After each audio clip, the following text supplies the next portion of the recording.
Gorbin yawned, and Leandry, whose gaze was drawn by the noise, seemed to blanch and look about nervously. Gorbin had found that rather amusing during his first few days of working with the young man, but even he had to admit that the other guard's sensitivity was quickly transforming into a bothersome trait. Aye, would you stop glancing around like Wyler's gonna come out of the walls? Give it a rest. The man said, voice gruff and tired. But Gorbin, you heard what the Inquisitor said about yawning while on duty, said his pale, clean-faced counterpart, tightly clutching and raising his meltagun. Gorbin snapped out an armor-encased hand, grabbing Leandry's gun and pulling it back down so that the barrel pointed straight ahead. This time, Gorbin was the one that grimaced, though he didn't bother looking around to see if the Inquisitor was about to walk in. And you know what he does to anyone who aims these things where they ought not be aimed. Gorbin shot back, his own meltagun still aimed firmly forward. Leandry blushed and nodded, gripping his weapon tighter and orienting it on the prisoner. Gorbin sighed and shook his head. I've been serving under the Wylers for 60 years, boy. Worst thing Tar'll do to me is make me guard the throne-damned Shadow Pirate for another rotation. And I'm used to that damn devil already, so I'll yawn when I damn well please, Gorbin said. The Shadow Pirate? The one we don't include in the block purges? Leandry asked. Gorbin nodded his head, the chin guard on his helmet clacking against the ceramite of his chest plate, his face scrunched in discomfort at the memory. We ain't got any others on board, do we? The man asked sarcastically. No, I guess not. But what makes that a punishment? I mean, compared to guarding the Heresiart, the younger man began to say. Ah, guarding this brick is as easy as it comes, said Gorbin, his scoff making the other guard jump a bit and then stare forward at their prisoner's constraints. Compared to the pirate, this is a fecking vacation. Only thing I don't like about this rotation is how dull it gets. And how much my arms hurt after aiming this damned gun for a few hours. Besides, this brick on a stick won't last. Any minute now, Wyler will confirm the block purge, and that will be that. There was a silence then. Silence Gorbin relished as he stared into the empty eyes of the sarcophagus that held the arch-heretic, bored as a plank in an unused room, and thankful for it. The massive cylinder before him looked almost like an enormous thermos, with a skeletal face on the cap. And within the nearly 2 feet of armored bulk within was the psyker they were guarding, had been guarding for almost 2 months. Hey, Gorbin, said Leandry. Was the older man's tired response. What makes the Shadow Pirate such a bad rotation? I've never been in with it before, the younger man asked. The old blank sighed heavily, just the memories of those moments acting like a soft, barbed wire over the lens of his mind's eye. Damned thing has a drill for a tongue. Buzz your ear off the entire time. Even with the mask, thrown damned thing can still get into your head if you stay with it long enough. Yap, yap, yap, yap, and then suddenly, it's trying to tell you things about yourself. Things you either know are true, or don't want to be true. It's probably the reason why Wyler never puts you on that rotation, the guard said. What do you mean? Asked Leandry, straightening somewhat and stiffening his face. Gorbin rolled his eyes. He knew his kind had a way of getting under other people's skin, and he also knew that, out of the 8 men he shared this rotation with, Leandry was the most potent blank by far. Gorbin could give men headaches with a handshake, could cause mild discomfort for people within the same room as him without even talking. Leandry could cause women to miscarriage with a slap, and could make an entire ballroom of blunts feel cold and sick. The Inquisitor himself could barely stand to be near him for any time at all. And yet, Gorbin still felt that more than half of Leandry's off-putting nature had to come from how irritating he was in general. There was nothing quite as wasteful and annoying as a man with too much to prove. The bearded man sighed again, even more heavily and pointedly. Look, kid, you're what? 28? The man asked. Leandry blushed and nodded his head quickly in a way that made Gorbin's eyes roll. He was almost certainly younger than that. You ain't proved enough to yourself yet. Unlike you, I wasn't born in a place like this. I came from the underhive of Picanus Secundus, and I'd lived a fair bit of my life before I ever, signed on with the Wylers. You've barely seen outside of this ship, barely done anything with yourself at all. Patience, lad. You'll be tested and tried eventually, and when you finally have some proper life under your belt, then I'm sure you'll get assigned to all the worst details, just like me. Gorbin said with obvious false joy. His fellow guard beamed at the thought, and Gorbin groaned internally, barely keeping himself from cringing. It seemed more and more that Wyler didn't breed them tough or smart, but he did apparently ensure that every one of the misbegotten blank children that fell into his care were brought up loyal, if not inanely stupid. "Oh, do you feel that? I think the Inquisitor is back," Leandry said suddenly, excitement entering his voice. Right, it's about time. The older blank sighed out, straightening and tightening his grip on his meltagun while glancing to the left towards the door that led into the cell. Try not to embarrass me this time. Whoa, boy, your nose! Gorbin suddenly blurted as the edge of his eye caught the sight of Leandry's face. The younger blank had a stream of red blood rolling down from one of his nostrils, deep crimson sliding across pale, hairless skin and trembling lips. Boy, Leandry, the hell's wrong with you? He began to say before suddenly he felt it too, a powerful pressure. At first he recognized the sensation. The Wylers were psychers, and Tar was the strongest of them all, ranking in an absurdly high psi rating. He was one of the few natural psychers Gorbin had ever met who had the power to push back on the blank aura that he and the others like him emitted. But it rapidly climbed beyond anything he had been subjected to before, and soon it became obvious to the older blank that this was not the approaching presence of their powerful employer.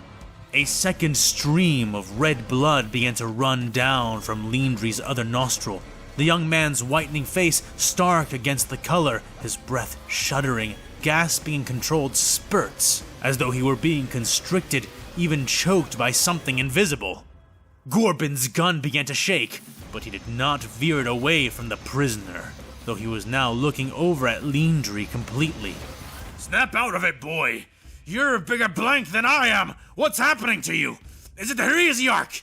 Is he doing it? He bellowed. Then he felt heat on his own lip, and reached up with his gauntleted hand, touching just under his nose and drawing away red-coated digits.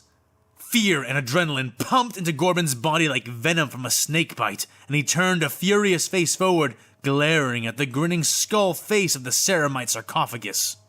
Ain't getting me, you throne-damned heretic! He roared, squeezing the trigger of his meltagun and firing a discharge of draconic starfire.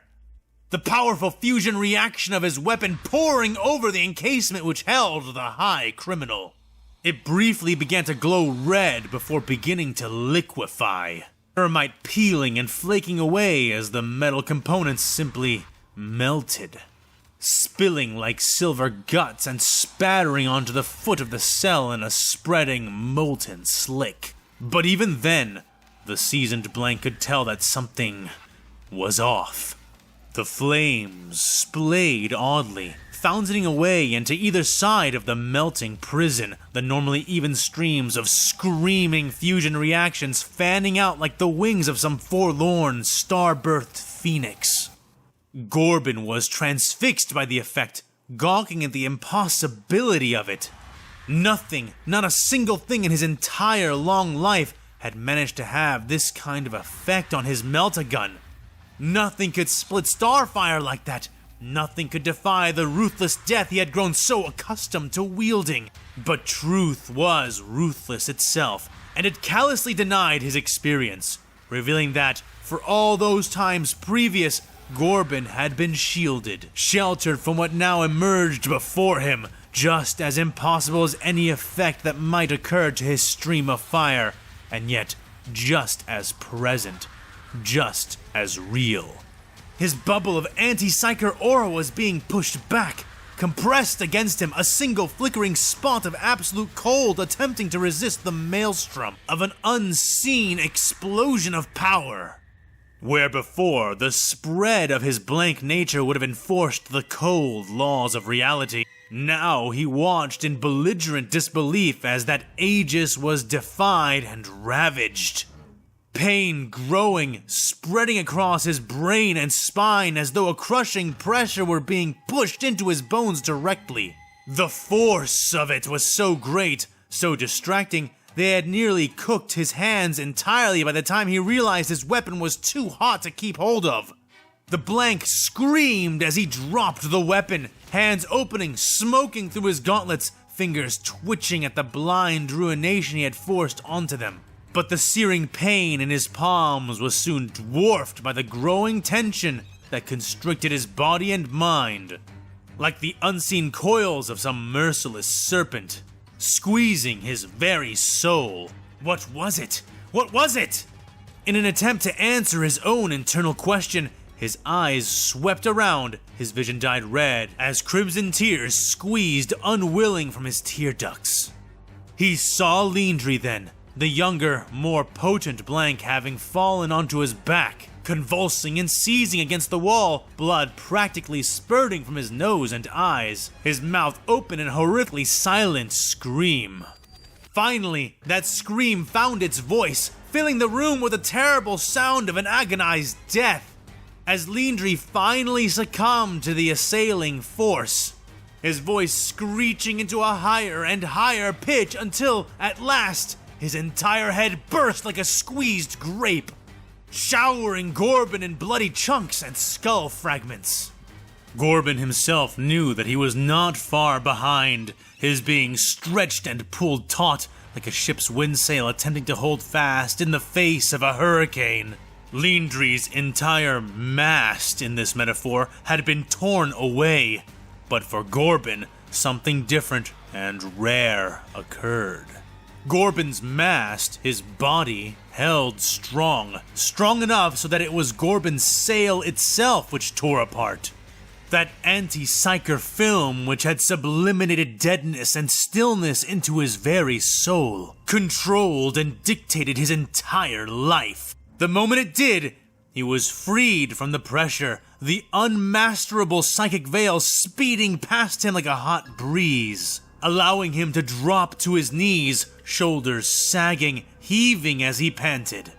Gorbin's bloody eyes blinked, his red tears added to by the stream coming from his nose and mouth, the combination of fluids dripping from his chin as he sagged against the sudden weakness and euphoria which were flooding his body and mind.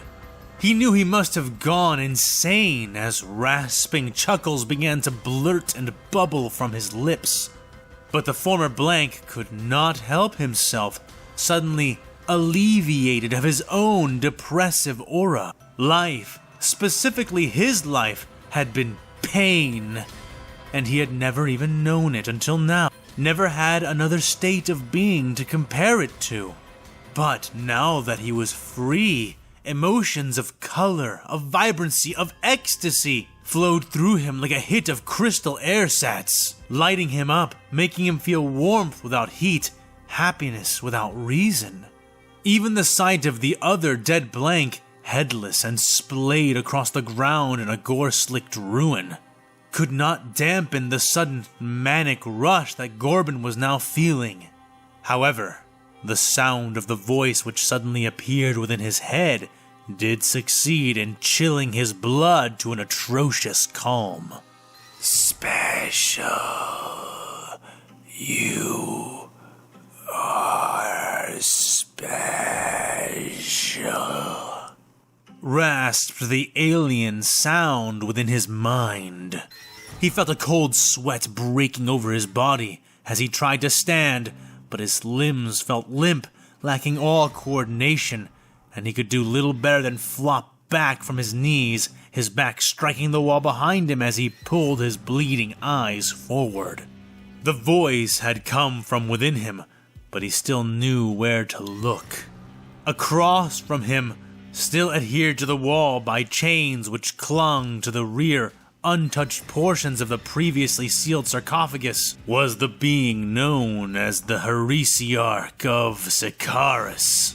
It was a featureless mannequin of flesh, held entirely nude as it hung limply from its iron and barbed constraints, nearly clothed by virtue of the raw amount of shackles which held it. The creature was sexless, yet vaguely masculine, its only visible orifices being those which formed under its nostrils, with all else, including its eyes and mouth, coated in a smooth layer of unbroken skin. The doomed thing was hairless, its skin unmarred by scar, bruise, ink, or burn, though it did seem emaciated and frail, its arms stick-thin, its chest almost concave save where its gently rising and falling ribs pushed back against its white skin. Just right. Just right. And so special. Creaked its psychic voice, and Gorbin shook his head, numb hands fumbling for his meltagun, unworried as to what damage he would do to his hands if he took it up again. His fingers brushed the hot grip, only for the gun to spin away across the room as though he had kicked it. He tried to withdraw his hand, but found it frozen, locked on its reaching posture by a growing conflict swelling within his will, his very soul. It had not been seconds since the moment he was freed from his previous condition, the doors of his spirit unbarred, and already something had slithered within. He grit iron-tasting teeth, groaning as he tried to pull his hand away, but instead it reached down, steadying him as he lost control of his legs and then spine. His possessed arm pushed off the floor, and his legs stood without his permission, lifting him from the ground. No, I won't serve. Gorbin pushed past ruddy lips, his breath, his words, acting as a desperate prayer and not merely a declaration of his intent, as his body was piloted by the malign psyker, stepping closer and closer until the former blank was fully within the reach of the slumped, featureless form of the heretic. Hush. You serve the God Emperor of mankind. Yes. He is your Lord, yes.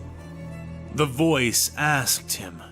All the while, Gorbin's body continued to act against his desires, moving jerkily, but with an uncanny coordination as he reached down and began to unbuckle the gauntlet on his right forearm, wincing as his hands acted callously, ignoring the burns which coated his palms and fingers.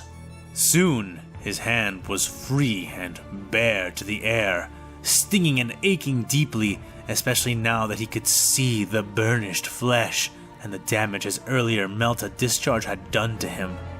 I live to serve him, the guard babbled, true tears joining the bloody ones in his eyes, stinging as salt mingled with blood.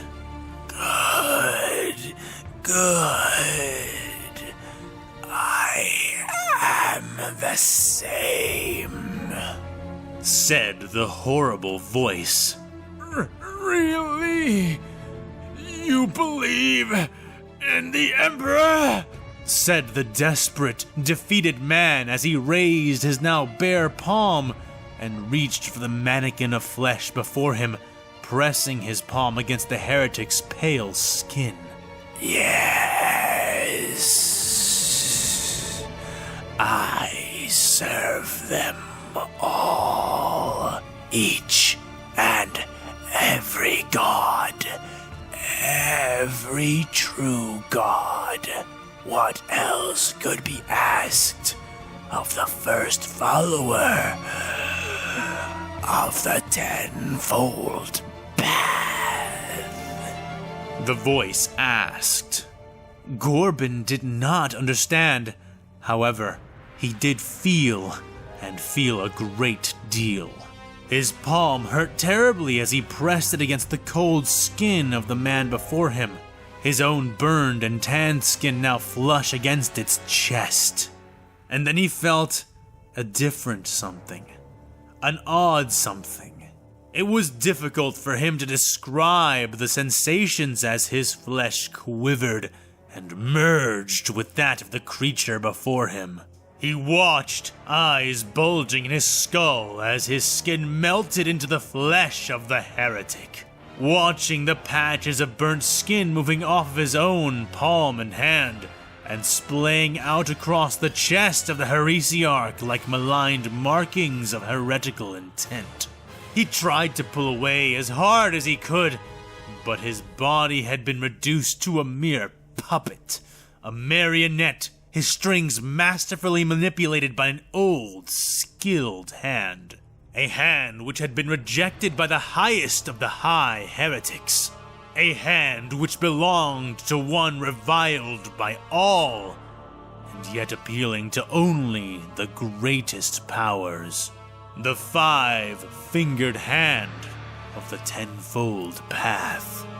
But that creature took much more than burnt skin into its limp, nearly inert body. Gorbin coughed and choked, sinew and vein flowing beneath the skin, reinforcing the weakened meat and bone of the arch-heretic, transfusing it with vital blood and substance like a profound leech having reached the pinnacle of its evolution. Gorbin could feel his insides being churned and drained, vitamins being removed, organs being torn and reused. All of it entering and being exchanged from the ruined flesh within the criminal which was controlling him. It felt almost like dying, and yet the former Blank could feel that he was not dead, nor coming even close to the edge of oblivion.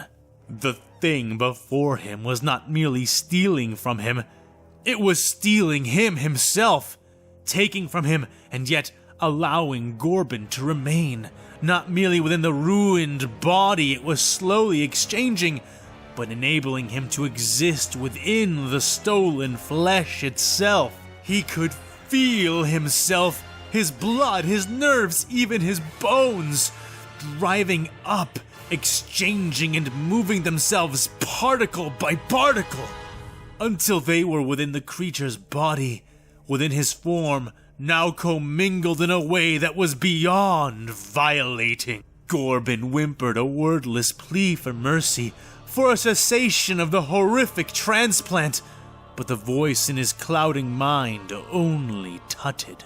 I am not destroying you, Gorbin. It said in his own voice, even their gray matter beginning to mingle, one mind fusing into the other.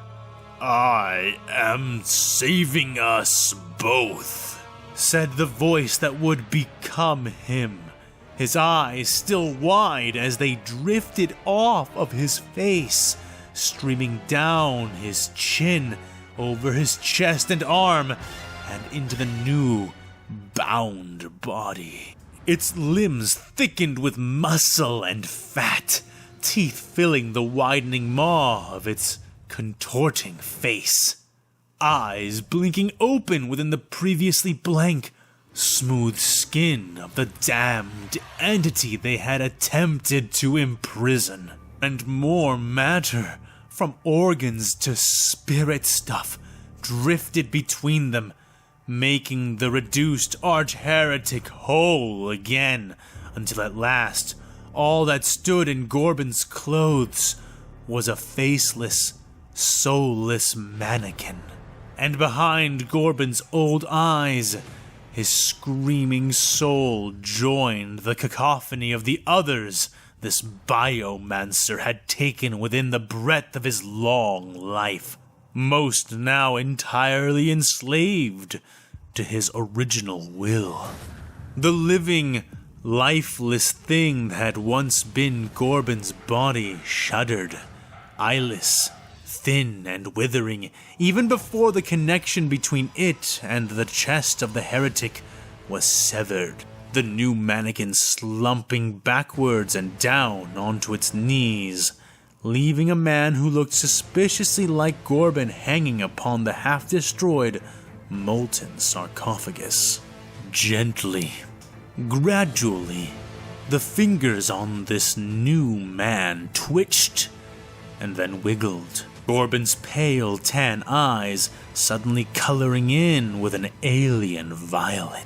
His facial structure altering, cheekbones rising, face stretching until he looked entirely new and different, the only aspect of his appearance which remained fixed being his new brown hair. With great care, he began to slide his body around even more, always moving within his own skin, as he began to patiently slip the restraints which held him. Limbs fattening in places and thinning in others to create the leverage he would need to slip free. Clank, clank, clank. He addressed every shackle with personal care, shedding them one by one until at last his newly revitalized body lowered itself to the ground, bare, printless toes sliding across the cold, polished stone floor. He cocked his head to the right, eliciting a small torrent of crackling pops from his vertebrae, and then swung his hips to the left, producing a similar effect from his spine and other joints. He raised his arms up into the air, stretching and popping dramatically as he spread the limbs out like featherless wings. He then crossed them over his chest, forming a twisted rendition of the Aquila by interlocking his thumbs, though his rendition also splayed his fingers, creating less of a bird shape between his digits and more something resembling a 10-spoked wheel. The forming of the gesture across his chest made his lips tug back across his teeth in a widening, stretched grin. A grin which was so tight and spread that it nearly seemed his skin would split as his head tilted up to smile into the ceiling.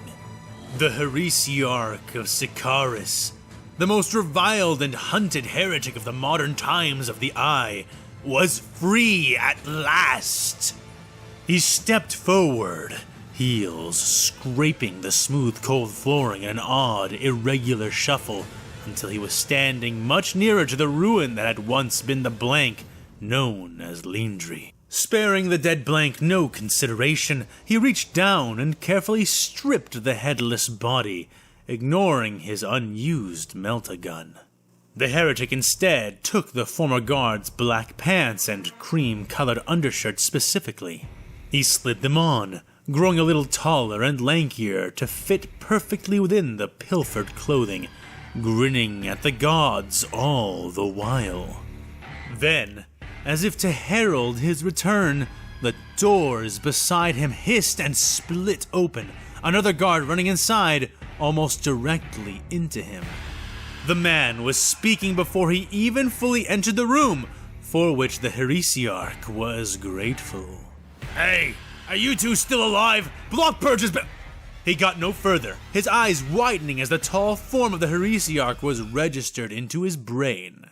The man was a blunt, not a blank, and though his reflexes were honed to a professional edge, the heretic before him moved on the speed of prophecy, affording his victim no chance to react with anything more pronounced than a spike of fear before their brief contest was over.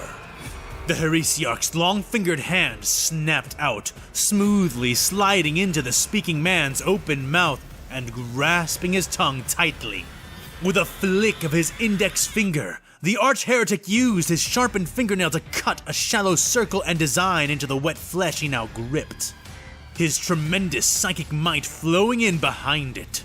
It all happened so fast, the man did not even have time to breathe out before it was done.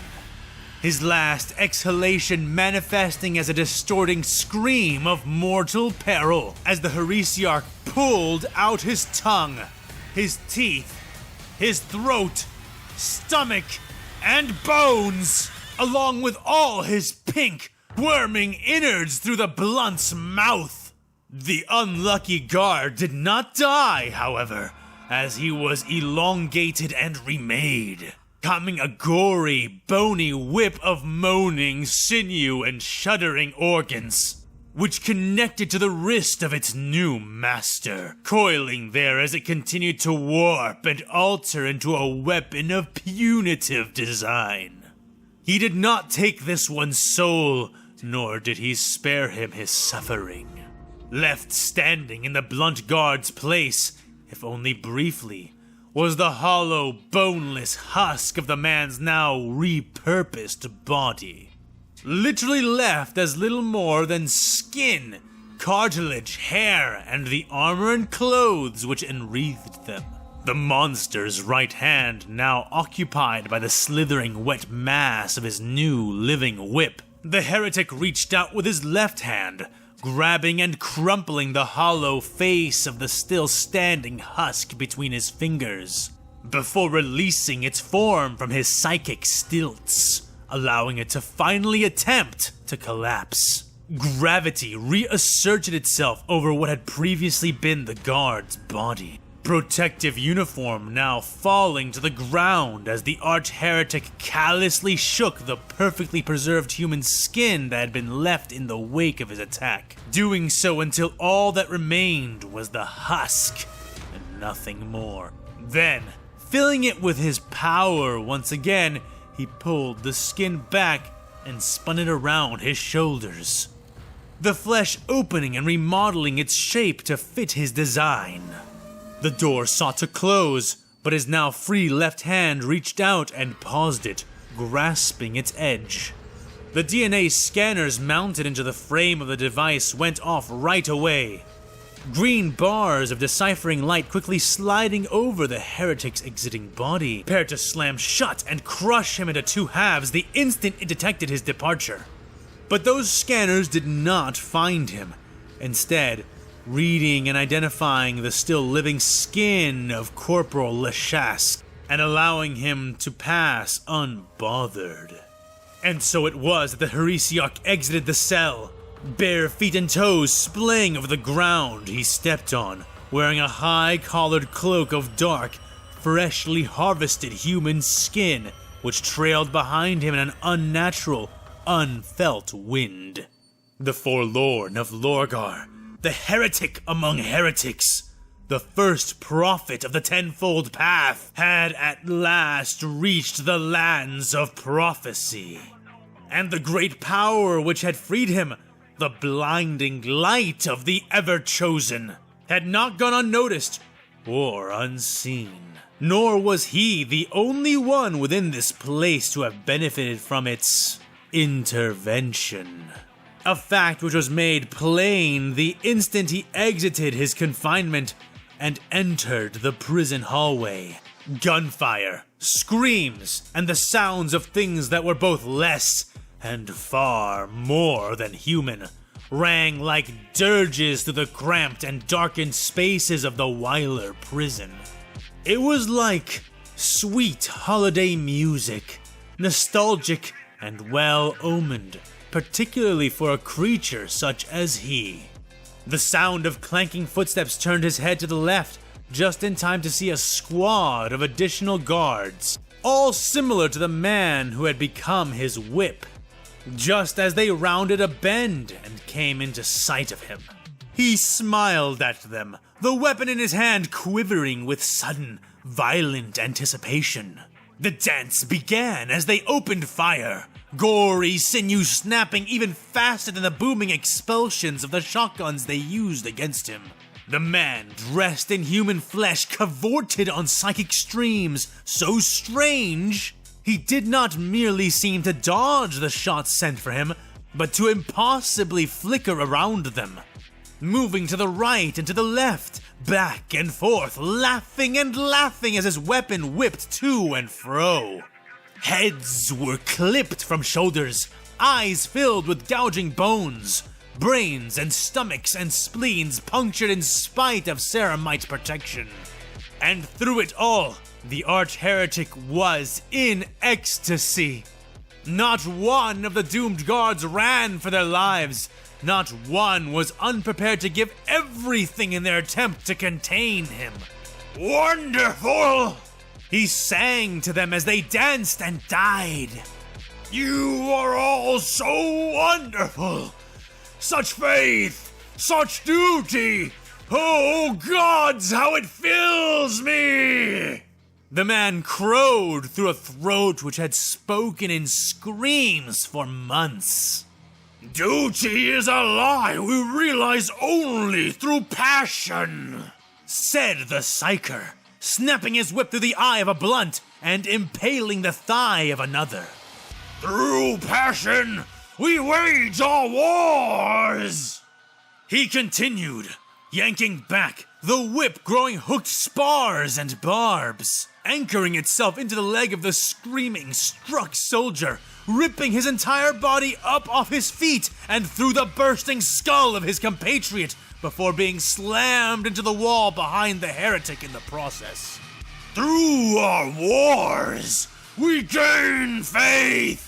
He growled victoriously, ripping the whip forward again, this time tearing the anchored soldier's entire leg free at the thigh, as he threw the dismembered limb into the growing path of a shotgun blast, cutting a shielding silhouette through the rain of lethal pellets, one which he slid through as he continued his cavorting movements. "And it is through our faith that we attain victory!" he declared, reeling back his whip-bearing fist as he reached forward with his free hand, opening it into a claw as the last soldier was suddenly sucked through the air, halting once her throat was between his powerful fingers, gripping her tightly. She was the last guard, and though there was much fear in her, there was also the frenzy of combat, and one-handed, she leveraged up her shotgun and pressed it into his chest, pulling the trigger. Her eyes widened as nothing happened, her weapon clicking but not firing. Jammed! The heresiarch brought his face closer to her, and he tightened his grip, his painful smile now only inches from her grimace. "And through victory, our chains are broken," he whispered to her through the teeth of his daemon's grin, his hands squeezing tighter and tighter. The blunt woman dropped her weapon, gasping and choking, scrabbling with armored fingers against his hand. But she could not touch him. Try as she might, the soldier's clawing and pounding fists met with the barrier of solid air with each attempt. Unable to do anything but glare into the creature's eyes, it smiled into her final moments. When she died at last, her eyes rolling up as death throes rattled through her, the man-shaped monster let her drop to the floor in a heap. It shuddered in pleasurable exultation, standing amidst the bodies it had created, taking a moment to savor its freedom, tasting the rewards of his faith, crossing one hand over his heart, splaying out his 5 digits as he did. "Chaos abides no chains. Chaos only reigns."